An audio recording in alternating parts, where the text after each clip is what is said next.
Good afternoon, and welcome to another reiterative version of Diatribes. Now here's your repetitive and regurgitating host, voice of Doom.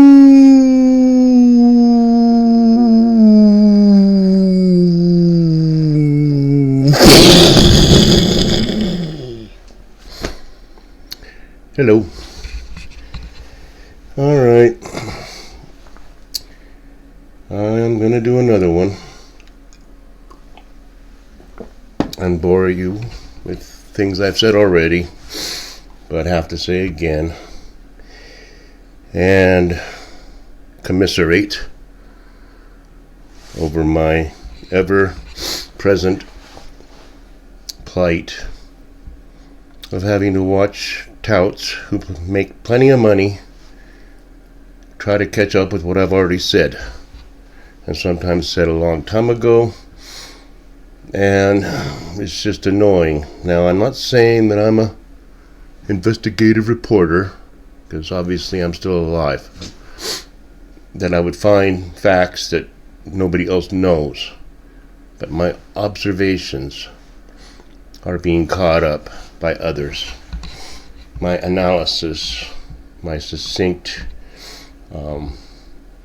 breaking down of why things are happening and what's happened and how it's all ironic. Now, what am I going to talk about today? Well, I'm going to talk a little bit about my previous postulates that the Wokesters always get it in the butt. They always get bitten in the butt at the end. And I'll tell you why in a little while. But the latest one is just kind of a social problem we have, where we're trying to cram as many people into this country as we can from everywhere, and they can bring anything. And it's a big project, and so you start the people that they're bringing in start seeping into other areas, and these other areas have to deal with them. Now let's take New York City, for example. The Texan governor shipped migrants to New York City, saying, you are a sanctuary city, here you go, because we got too many to handle. It's obvious. So don't say this is a political stunt. This is just the way it's going to go. Nature. Things spread out. So here's your share of people. Now what does New York do? They take a $500 a room hotel and commandeer it for migrants. So people cannot come to Manhattan and stay in that hotel because every room is taken by migrants. So the migrants come, and I'm sure they had a grand old time. In fact, what I've heard is they had a very, very good time. Good time on our dime. Patent pending. Yeah, they had a good time on our dime. And kind of dispelled the notion that all these immigrants and so-called refugees are looking for a better life in America. Well, they got a better life, yeah. But they're going to work for it, and they're good, hard-working people, and they're going to take all the jobs that we don't want, and they're going to revitalize this country. Well, I don't know how many of those people who were in that hotel were working, trying to better themselves and get independent, get off the dole. But I think most of them were enjoying themselves in that hotel. They were given food, which they threw away. They were cooking in their rooms. They were having sex in the stairways, drug use, and all-around mayhem. So apparently, popular belief that they are all noble people that are coming here to seek the American dream, unless the American dream is freeloading and getting everything for free and expecting it, not just getting it, but demanding and expecting it. Now, why don't we do that for the world? Why don't we just print up $70 quadrillion and hand it out to everybody in the world and say, buy what you want? Or maybe we should build houses for everyone in the world. I mean, I don't even need a house. Just pay my mortgage. Why don't you pay my mortgage? You could have paid my mortgage, what I owe, with what you paid for one refugee in a high-class hotel, which nothing's really high class in New York. I look at the hotel, it looks kind of old. But still, $500 a night because it's Manhattan and it's New York and it's expensive. And, people can't go there to visit, nor should they. So the Wokesters get bitten on the butt again because now the refugees don't want to leave their refuge. They want to stay right where they are. And if they can't stay, if they're being forced out by the police state, then they'll just stay on the street rather than go to a facility that's made for them. 1,000 beds, 4 bathrooms. Yeah, that's going to go over well right at the outset. But we're giving them snacks, all the coffee they want. All right. It's going to get messier. It's already a big catastrophe. It's going to get worse. So that's why I have a hard time with my personal finances. Not that I'm jealous. Not that I've thought about going south of the border and putting on a little face tanning and coming back to the United States to try to get a place to stay for a few months. No, I haven't planned that. But what I have planned is to just not be too diligent about paying off the bills. I pay them off as they start pressuring me to pay them off. Why? Because I'm a fatalist and I think that it's almost over and I think we're going to have an economic collapse and I'm going to hate myself for paying all my bills off right before the collapse of the economy. Or the riots and the mayhem that comes from the food shortages that are due upon us soon, or the bombs that may fall here, there, and everywhere because the military industrial has to keep its thing going. So that's why I'm kind of playing it close to the bone all the time, and it's pretty stupid. I'll admit it. But it's just, you get tired. I mean, you don't get tired. You love to see everything come to bite them on the ass because you knew what was going to happen. Anybody could have predicted that you send these people to hotels in Manhattan. They're not going to go out looking for a job. They can't even speak English. Oh, I know. That's racist to say. Unless it's Melania Trump.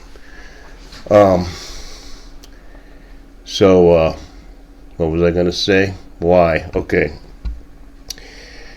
It's a deep subject. It's something having to do with the whole meaning of everything. It's cause and effect. It's Myoho Renge Kyo, okay, Buddhism.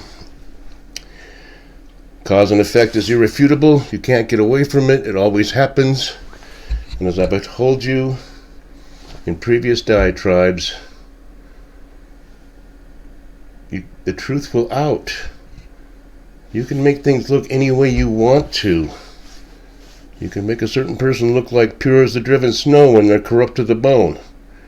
You can make someone look like they're a political genius when they're barely able to, feed themselves. Kid yourself into anything. Say anything just to, try to placate the masses for a while. The truth will out. Cause and effect. It's going to happen. Maybe it won't happen this year. Maybe it won't happen in our lifetime, but the truth comes out. And everybody will know what was what. So that is why the Wokesters are being eaten alive, either by themselves or by their own stupid causes, which are actions. Squeeze people in, give them free hotels. Come on. Do I have to say it all over again? I'm not going to. You can see it.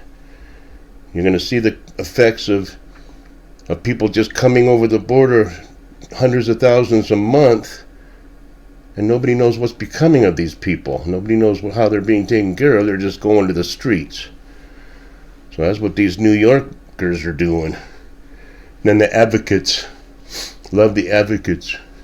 It's not fair to just take them to another borough because now they can't get to their jobs and now they can't do this. So what we want is just free housing and free food, food stamps, of course, so they can buy what they want, and basically everything free.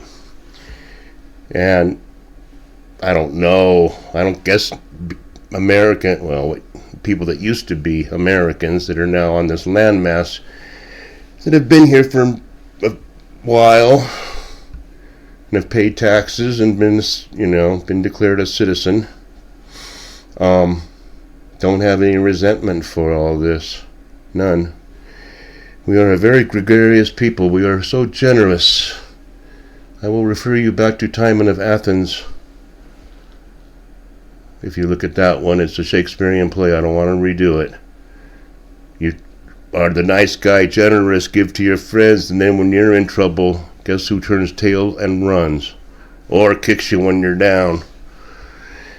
So a few life lessons there, because there's not much going on in the news, just the usual random sudden deaths and the usual,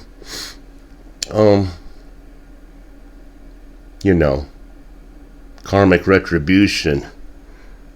When I see those guys running around the streets of New York and setting up their love seats and couches on the sidewalk in front of the hotel, well, that's going to go over big.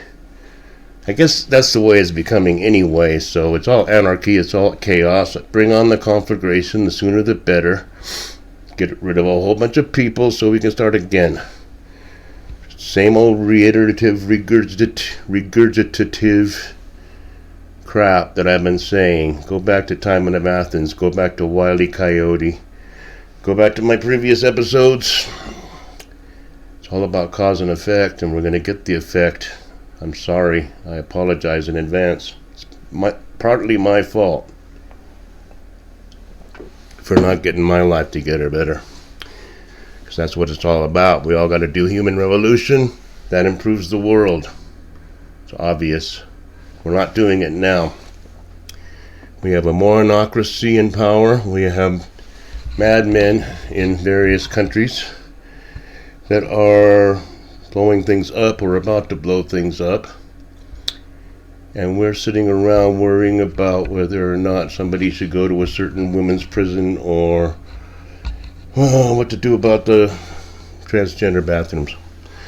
So we'll just leave it there, and I'll rant more later. I didn't really have much planned for this one. I did want to talk about the irony of the refugees, so it's kind of funny. Oh, and see, there was one white cop in that group, and I called it, but so the news came out today, and only my consultant Nick is the only one that knows that I'm a prophet, that I get it ahead of time, because he is the only loyal fan I have. But I'll get more. If I can get 100, that would keep me busy for a while. All right. Thanks, everybody, and enjoy the day. I'll talk to you about more disasters as they occur. All right, bye.